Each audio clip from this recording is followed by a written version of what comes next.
So right, యూజువల్గా రీనాల్డ్స్ number use చేసుకొని ఆ ఫ్లో ఏ రకంగా ఉంటుంది, వెళ్తుందా లేదా అనేది మనం క్యాలిక్యులేట్ చేస్తాం.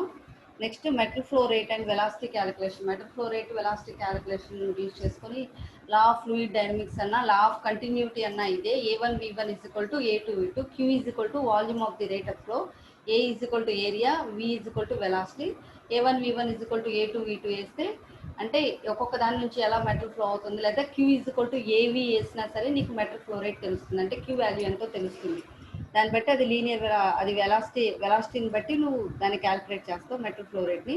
నెక్స్ట్ బర్నౌలిస్ ఈక్వేషన్ యూజ్ చేసుకొని కూడా నువ్వు ఫ్లో వెలాసిటీస్ని క్యాలిక్యులేట్ చేస్తావు. ఈ బర్నౌలిస్ ఈక్వేషన్ యూజ్ చేసుకుంటే నువ్వు స్టడీ స్టేటా, ఇన్కంప్రెసిబుల్లా, ఇన్విసిడి, అది ఇన్విసిడి ఫోర్, ఇన్వెలాసిటీ, ఇన్కంప్రెసిబుల్ ఫ్లోడా, విస్కాసిటీ అది రాంగ్గా టైప్ చేసాము, విస్కాసిటీ ఫ్లో, విస్కాసిటీ అని చెప్పని నువ్వు ఏదైనా క్యాలిక్యులేట్ చేస్తావు. దానికి బెర్నౌలిస్ ఈక్వేషన్ ఏంటంటే P1/ρg plus V1²/2g plus H1 is equal to P2/ρg plus V2²/2g plus H2. ఏంటంటే P is equal to pressure, ρ is equal to density, V is equal to velocity, H is equal to height about the datum plane. వీటన్నిటి గురించి Bernoulli's equation గురించి నేను second year 2 సెమ్లో FMHM సబ్జెక్ట్లో చెప్తాను. So ఇవన్నీ ఏంటి, ఈ ఈక్వేషన్స్ అన్ని గుర్తుపెట్టుకోవాలి. మెటల్ ఫ్లో రేట్ ఎలా క్యాలిక్యులేట్ చేస్తావు, బర్నౌలిస్ ఈక్వేషన్స్, ఫ్లో వెలాసిటీస్ ఎలా క్యాలిక్యులేట్ చేస్తావు అని. Next design criteria for the pouring basin అంటే బేసిన్. ఫస్ట్ స్క్రూ మీద ఉన్న పోరింగ్ బేసిన్ డిజైన్ క్రైటీరియా ఎలా చేస్తావు అంటే, the pouring basin should be design such that the pouring proper uniform flow system is rapidly established. This is achieved by using of Steiner core, use of dam to steady flow, use of screw plug. It should be easy and convenient to fill the pouring basin. So pouring basin చేసేటప్పుడు నీకు ఆటోమేటిక్గా strain corner అంటే strainer ఒకటి use చేస్తావు. ఎందుకు, డ్రాగ్ను అంటే దాంట్లో ఉన్న స్లాగ్ డ్రాస్ కనుక వెళ్ళిపోవడానికి స్ట్రైనర్ ఒకటి వాడతావు. Use dam to make study flow, అంటే డిఏఎం డ్యామ్ అంటే ఏంటి, ఆటోమేటిక్గా అందులో నువ్వు ఈ డ్యామ్ అనేది ఎలా ఉంటుందంటే it is nothing but like ఇప్పుడు నీకు మెడికల్ బాక్సెస్ ఉంటాయి కదా, మెడిసిన్స్ తెచ్చుకునేటప్పుడు బాక్స్ లోపల నైట్రోజన్తో సంబంధించిన ఒక అంటే దాంట్లో అట్మాస్ఫియర్ రిలీజ్ అయితే ఆ అట్మాస్ఫియర్ అంతా ఒక పౌచ్ లాగా ఉంటుంది, which is not to be eaten. ఒక మెడికల్ బాక్స్ కానీ బాటిల్ కానీ తీసుకుంటే అందులో పౌచ్ ఒకటి ఉంటుంది. ఎందుకు ఆ పౌచ్ పెడతాడంటే చిన్న పౌచ్, వేస్ట్ పౌచ్ ఒకటి పెడతాడు.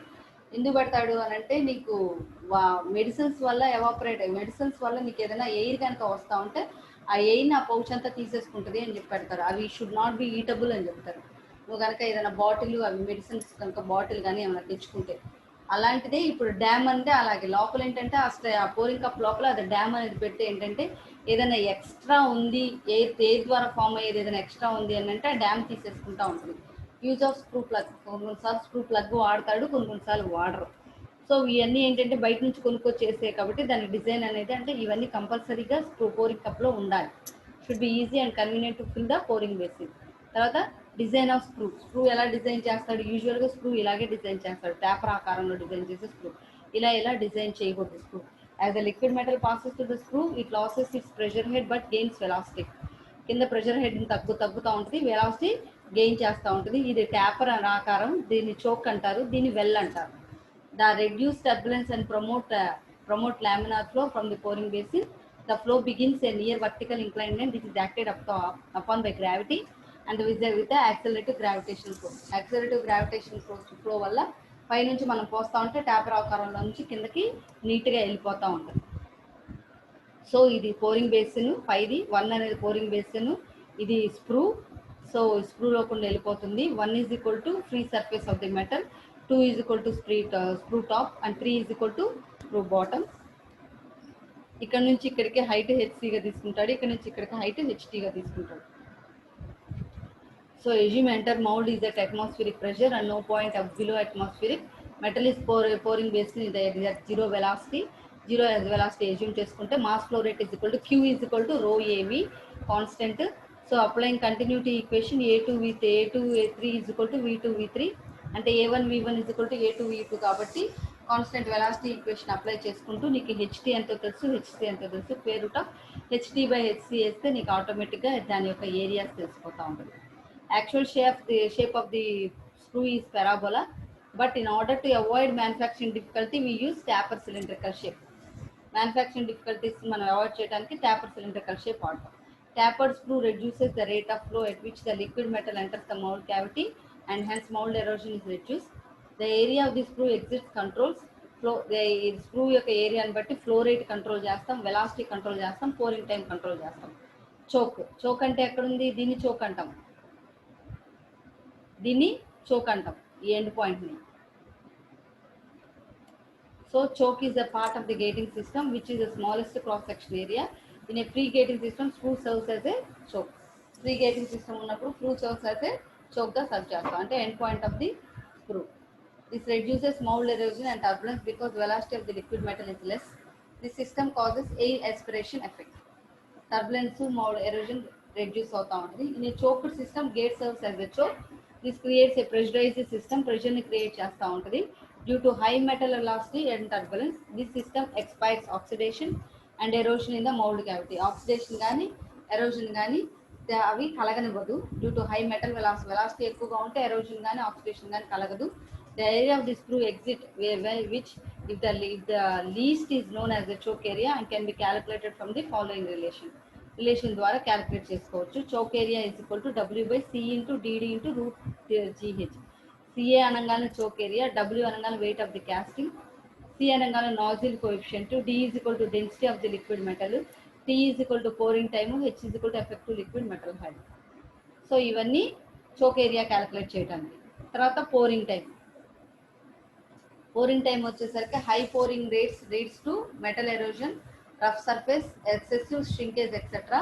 లో పోరింగ్ హై పోరింగ్ అంటే పోరింగ్ ఎక్కువగా ఉంటే మోల్డ్ ఎరోజన్ కానీ రఫ్ సర్ఫేస్ కానీ shrinkages కానీ ఎక్సెసివ్గా ఉంటాయి. అదే low pouring rate does not permit the complete filling of the mould cavity in time. If the molten metal freezes fast and thus defects the cold sheds may develop. తక్కువగా pouring time తక్కువ ఉంటే ఈ problems ఉంటాయి. It is very necessary to know optimum pouring rate and or pouring time for the metals to be cast. Optimum pouring rate and functions of the cast should be shaped. అంటే ఎక్కువ కాకుండా తక్కువ కాకుండా optimum pouring rate అనేది మనకు తెలియాలి. Pouring time అనేది మనం చూసుకోవాలి. Pouring time for brass or bronze varies for 15 seconds to 45 seconds. May be used casting weight less than 150 kg. 150 kg కంటే తక్కువ ఉన్న దానికి 15 seconds నుంచి 45 seconds వరకు pouring time చేయాలి. Pouring time for steel casting అంటే దాని యొక్క ఫ్రీజింగ్ రేంజ్ ఎక్కువగా ఉంటుంది కాబట్టి దాన్ని బట్టి pouring time క్యాలిక్యులేట్ చేసుకోవాలి. యూజువల్గా pouring time is equal to K into √W seconds. Weight W అంటే వెయిట్, K అంటే ఫ్లూయిడిటీ ఫ్యాక్టర్. ఫ్లూయిడిటీ ఫ్యాక్టర్ని క్యాలిక్యులేట్ చేసి దాని యొక్క వెయిట్ కాస్టింగ్ యొక్క వెయిట్కి రూట్ వేస్తే నీకు పోరింగ్ టైం వచ్చేస్తుంది. ఇలా పోరింగ్ టైంను క్యాలిక్యులేట్ చేసుకొని దాన్ని బట్టి పోరింగ్ చేస్తూ ఉంటాం. Pouring time of grey cast iron casting weighing more than 100 lbs అంటే ఎక్కువ వెయిట్స్ ఉన్న వాటికి pouring time K into 0.95 plus T by 0.83 into 3√W seconds.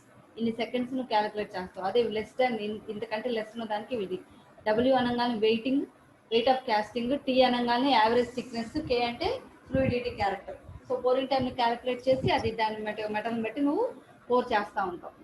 Next pouring time of light metal alloys. Unlike steel, magnesium, aluminum alloys are poured as slow rate. This is necessary to avoid అంటే slow rate అంటే aluminium, magnesium ఇవి తక్కువగా pour చేస్తూ ఉంటాం. తక్కువ రేట్తో తక్కువ అంటే చాలా తక్కువ అంటే ఫ్లోరింగ్ టైం చాలా తక్కువ ఉంటుంది వాటికి, అందుకని చాలా తక్కువగా నువ్వు పోస్తూ ఉంటావు. అల్యూమినియం, మెగ్నీషియం యూజువల్గా ఏంటంటే అల్యూమినియం, మెగ్నీషియం ఇవి అల్యూమినియం ఆక్సైడ్, మెగ్నీషియం ఆక్సైడ్ అంటే ఏ టెంపరేచర్తో ఆక్సైడ్ అంటే అట్మాస్ఫియర్తో కలిసి ఆక్సైడ్స్ ఫామ్ అవుతూ ఉంటాయి. అంటే చాలా తొందరగా నువ్వు ఫ్లోరింగ్ రేట్ స్లో ఉంటుంది కదా, కోడ్ రేట్ స్లో రేట్ అంటే చాలా తొందరగా నువ్వు లోపలికి పంపించాలి వీటిని. స్టీల్ కంటే design of runner and gate. In a good runner and gating system, abrupt changes in section and sharp corners which create turbulence and gas entrapment should be avoided. రన్నర్ని మనం create చేసేటప్పుడు టర్బులెన్స్, గ్యాస్ని ఎంట్రాప్ చేసే గ్యాస్ని ఆపేసే విధానం ఉండకూడదు. A suitable relationship must exist between the cross section area of sprue, runner and gates. అంటే cross section area of sprue నుంచి రన్నర్కి, రన్నర్ నుంచి గేట్స్కి మంచి రిలేషన్షిప్ ఉండాలి. అంటే they should be convenient to pour. Gating ratio. Next gating ratio అంటే A/B/C, where A is the cross sectional area of the screw, B is the cross sectional area of the runner, C is the cross sectional area of the gates. ఈ మూడిటికి A/B/C కనుక్కుంటే నీ దాని gating ratio అని అంటారు. ఈ gating ratio ఏంటంటే decreases towards the moulding cavity, provides a choke effect with pressurise the liquid metal in the system. Choke effect ని ప్రొవైడ్ చేస్తూ ఉంటుంది. అంటే చోక్ ఎఫెక్ట్ దగ్గర ఎంత ప్రెషర్ అనేది రివీల్ అవుతుంది అనేది గేటింగ్ రేషియో ద్వారా నీకు తెలుస్తుంది. తర్వాత whether the total cross section area increases so that the passes remain incompletely filled. It is also an unpressurized system. దీన్ని అన్ప్రెషరైజ్డ్ సిస్టమ్ అని కూడా అంటారు. అంటే ఏంటి, చోకింగ్ ఏరియా పెరిగే కొద్దీ passes remains incompletely filled, passes ఇంకంప్లీట్గా ఫిల్ అయి ఉంటుంది. దీన్ని అన్ప్రెషరైజ్డ్ సిస్టమ్ అని అంటారు. ఇంతటితో ఈ ప్రెషరైజ్డ్ అన్ప్రెషరైజ్డ్ అని ఇవన్నీ రేపు చెప్పుకుందాం అన్నయ్య. Pressurized unpressurized system and riser designs ఇవన్నీ రేపు చెప్పుకుందాం. Okay, I end my topic by now because I need to move again. Okay, bye.